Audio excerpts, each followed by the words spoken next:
All right, we're looking at problem 6.47. This is a problem about a particle collision. We have particle X, which is speeding along at some initial velocity u. We aren't really quite sure what its mass is, but capital M is it.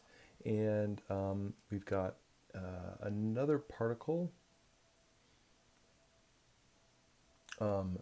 that we have over here that it's going to run into. And afterwards, they are going to stick together. This has little m is its mass. And afterwards, particle X and our test particle are stuck together, and they are traveling at some velocity v. So we have an isolated system where initial momentum is equal to final momentum. Initial momentum in the system is simply the mass of particle X times its velocity. The final momentum in the system is the combined mass of the two particles, and conservation of momentum, or constant momentum in an isolated system, gives us this relationship. So at this point, what we can do is we can change the test particle. So we have the ability to change the test particle m. So that is our the one thing that we have some control over, and we can change the mass of that particle, and we end up with a different velocity once we have that collision.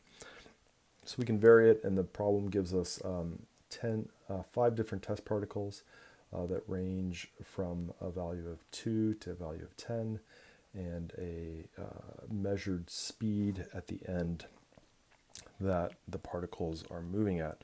So from that information, we'd like to be able to calculate information about our unknown particle, its mass, and its initial velocity u. So what we want to do is we want to get this equation into a form that allows us to extract some linearized information from a graph. Y equals ax plus b is the form that we want to get it into. So our variables that are going to map to y and x are m and v. So we need to rearrange this equation so that it has that form. One thing that strikes me is the first thing that I would want to do is I want to get them on different sides of the equations. So let's divide through by v.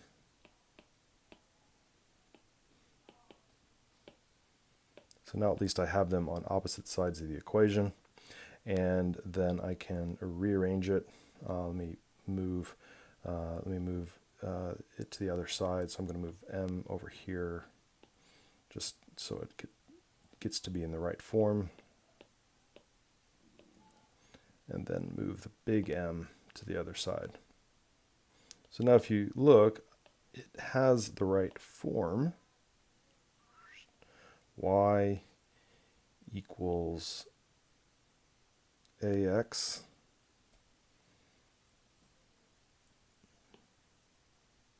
plus b.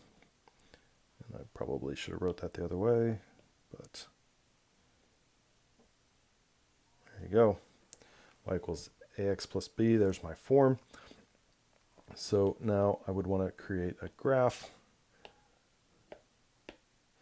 And on that graph, obviously I would want to graph y versus x.